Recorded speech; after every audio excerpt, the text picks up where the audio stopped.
You're getting kicked out. Maybe I'll have to leave the country. I've gotten beaten very badly.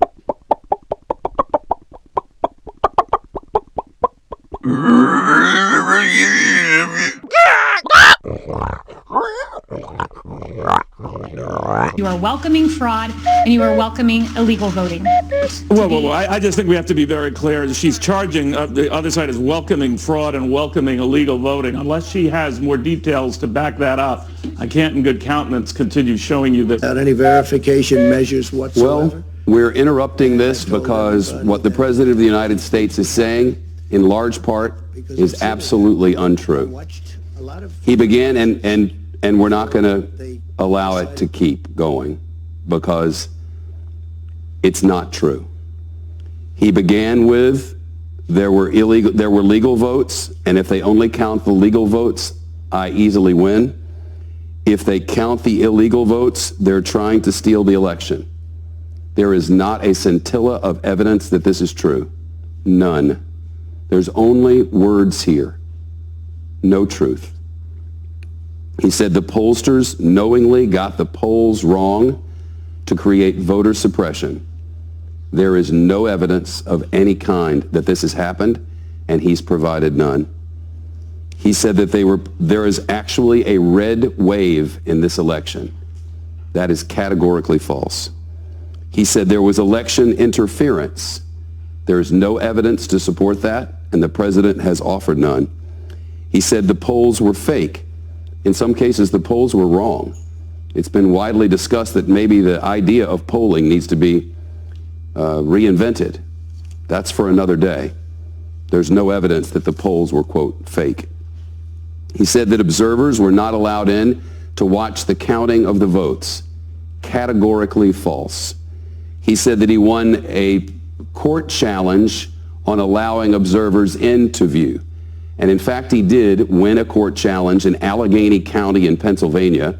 That court challenge was specifically about the distance from which poll watchers would be able to stand. If memory serves, it was 12 feet from the counters. One representative from the Democratic Party, one representative from the Republican Party. In Allegheny County, he specifically asked, or his campaign did, that poll viewers and observers be allowed to stand within 6 feet. They agreed to do so. And in Allegheny County, according to reports from Pennsylvania, they shut down the count so that they could reconfigure the situation so that representatives from the Democrats and the Republicans could stand not within 12 feet, but within 6 feet of the count. That change was made, and then they were planning to restart. He said that after, if you could take him out of my ear, please. He said they wanted to wait until after the election and then find extra votes for him. There is no evidence that this is true, and he's offered no evidence to support it. He said that he won Florida, bigly, I believe was the quote. He won Florida by 300, let's see. He won Florida by 3.4%. He said that he would have won the election legally. Right now, Vice President Biden leads President Trump in the total votes counted by 3.9 million. He said he will not allow the corruption to steal the election. There is no indication of any corruption to steal the election, and no evidence thereof has been offered.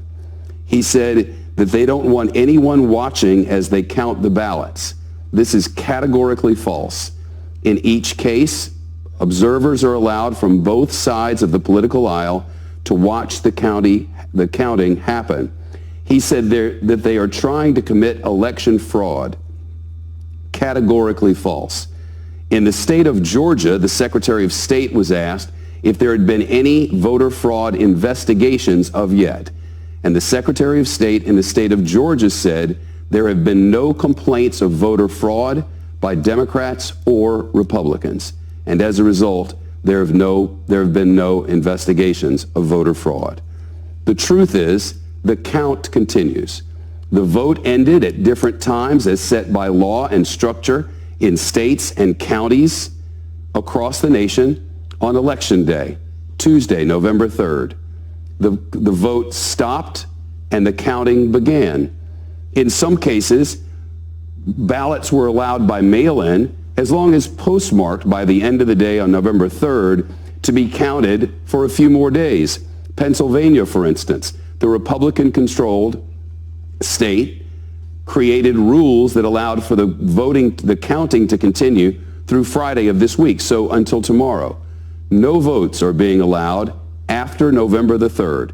In some states, they have to arrive by November the 3rd. But allegations of voter fraud, allegations of trying to steal the election, none of that is true. Not one word. Today, Trump's lashing out at Fox News, tweeting the conservative outlet, quote, isn't working for us, arguing his supporters have to start looking for a new news outlet. This after a segment featuring a DNC official. So with me now, Carl Cameron. He covered politics for Fox News for more than 2 decades, and now he's helped create and now works for the progressive news site Front Page Live. So Carl, a pleasure. Nice to have you on. Thanks, Brooke. It's a pleasure, too. So this sense of betrayal that the president seems to have, why do you think he feels this way? Where does it come from? His ego. Oh, come on. That's the easy one. The problem with this is that he is effectively telling Fox viewers to boycott Fox News. We have to find another outlet, he said. So that's pretty radical even for him.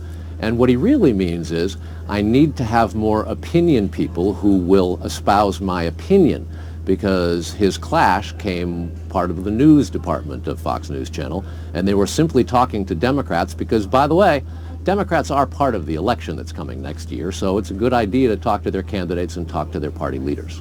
You mentioned those who opine, and I want to get back to that, but when you read the part of the tweet where he says Fox isn't working for us, the pronoun us, is that Trump sort of indirectly acknowledging that he thought Fox was an arm of the Republican Party or even an arm of his own administration? That's the kind of thing that makes the news department at Fox News, where I worked for a number of years, sick to their stomachs. News people don't like to hear that sort of stuff. The entertainment side, on the other hand, is vastly different, and it's a threat to them. Trump is basically challenging the Sean Hannitys of Fox News to beat up on the journalists. That's not going to work either. You left in 2017, given what you saw. Do you agree with the president's view that the network, or maybe even some of its hosts, have become an arm of the administration? I think there's no question that conservative television hosts tend to support Donald Trump. Of course, you see Bill Kristol here on CNN, but there isn't a lot of never-Trumpers who get a lot of TV time. Unfortunately, the administration and most of the Republicans in Congress are supporting him, even though most of them understand that Trump's values have nothing to do with the values they grew up in the Republican Party. You mentioned a second ago the opinion host, and right, we know in the TV world that Fox has worked to really distinguish between what's opinion and what's news, sort of daytime versus who we watch at night. But the problem is, Carl, it's difficult for a viewer to differentiate that. And today, is Trump's behavior not the perfect example of this? Oh, sure. And it's not the first time. He complained about Fox polls recently because the Fox polls showed that he was losing some ground. And that was a couple of weeks, maybe even a month ago. But there's a new Quinnipiac poll that comes out today that shows that he is down in some serious categories. And for the first time in the Quinnipiac poll, he is underwater, as we say, which means people oppose him more than support him, and believe now, for the first time in the Quinnipiac poll, that the economy is not going well, it's going worse. And those are the types of polls that Fox was doing all along. Fox has good polls, and Trump doesn't like it because it doesn't reflect well on him. This is a crybaby president who wants to bully because he can't find solutions.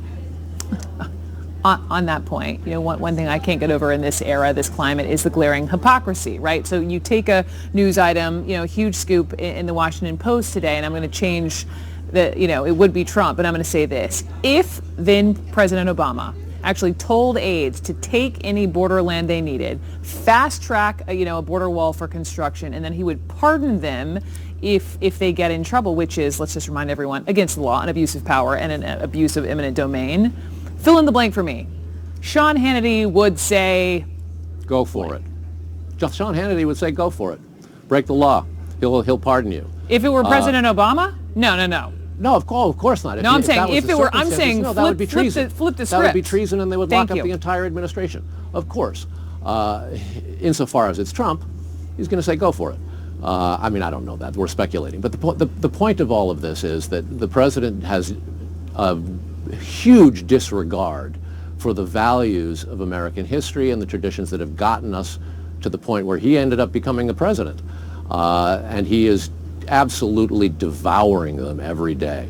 It's a voracious attack on American exceptionalism, America's role as a leader in the world, the equality that American ethos was originally supposed to be born on. Look, there were problems. We had to put in amendments. We had to have a Civil Rights Act in order to stop some of the inequality in this country. But there's always been an effort to progress forward. Trump's idea of progress is what lines his pockets, and that is not politics. You're getting kicked out. Maybe I'll have to leave the country.